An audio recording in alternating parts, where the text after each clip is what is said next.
think that a lot of the spiritual calling that people get, or the reason why people are going and moving to Africa, is because they are trying to obtain freedom, true freedom, in a sense of, not having a government that is trying to kill them, not having neighbors that are trying to kill them, and uh, also having, political freedom, to where what something that you do, say, vote initiative that you start, actually reaches the government and influences things. Yeah, economic freedom. Exactly. It's one of the biggest things, right? For us, having a tiny house freed us economically to help us be able to take this move to Africa. Right. And so one of the biggest reasons why people move to Belize and people move to different places in Africa and these other places, these other parts of Italy and stuff like that, where the cost of living is very low, is the economic freedom. And we know today money rules the world. We know today your bills, your 9 to 5, living up to the Joneses and your neighbors next to you, that runs everything, and it's monotonous and it becomes very tiresome. And so a lot of us now are finding that the economic freedom, not just the freedom from persecution, but because that is a big part of it too, the mass incarceration and the things like that we go through. But for me personally, the economic freedom of being able to not having to go clock in every day to a job, being able to retire at 30 years old, anxiety being able to retire at 25 and focus on our businesses, that's important. And more of us need the freedom of space to figure out that freedom of mind that we really need. Right.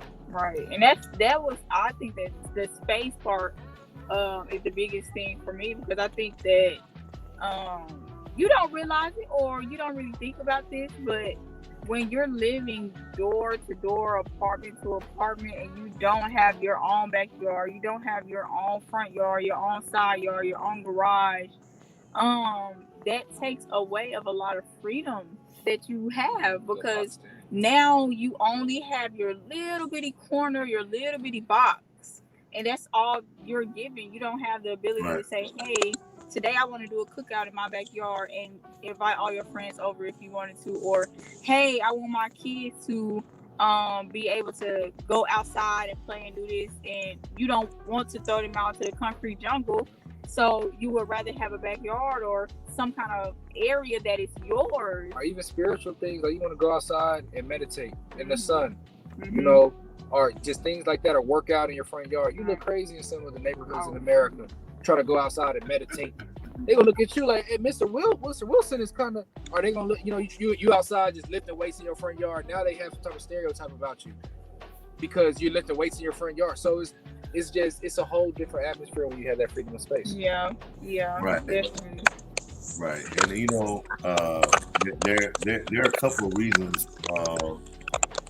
You think about civil and political rights.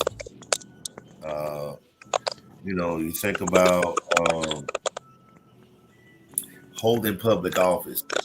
Where else are you going to see an entirely black cabinet, an entirely black government?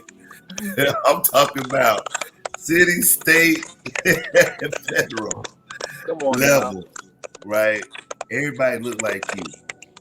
Yep. So, and that's just off the top of my head, and then you did, just like you said, Adam, touching on that, economic empowerment, right? So when you say economic empowerment, you talk about the wages, you talk about entrepreneurship, right? Your access to it, and that's freedom. All that's tied together. So, hell, if I know I can start 2-3 businesses in Africa and it's affordable, it's something I can do, that's freedom. That's freedom right there. That's real freedom. And then, social justice, equality, just check the block, man. All of the above.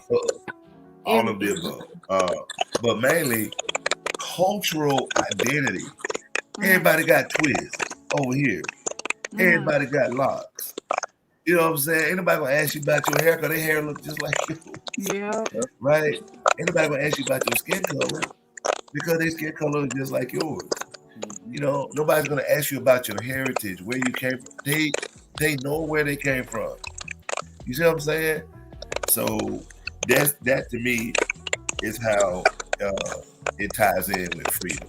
That's just that's just Right. my thing. Yeah. I would say that we 100% agree. And then even just, we saw that while we were down there, what you were just talking about, where, we're able to express ourselves through our hair in natural styles and natural ways, and not feel like we aren't able to look professional or be professional. Nobody's second guessing us just because of our hairstyle. And we even saw where we went to certain places that we would consider professional establishments, and they had hair wraps, Or they had a dashiki on their on, head, or and traditional dress. right. Here in America, you can't go in any type of African traditional dress to an interview and expect to get that interview. Expect to get that job. They're gonna look at you like, No. you're not professional. Yep. You're not culturally appropriate for this atmosphere, and so you'll be shunned. Yep. So definitely that freedom of tradition, that freedom of your culture is there.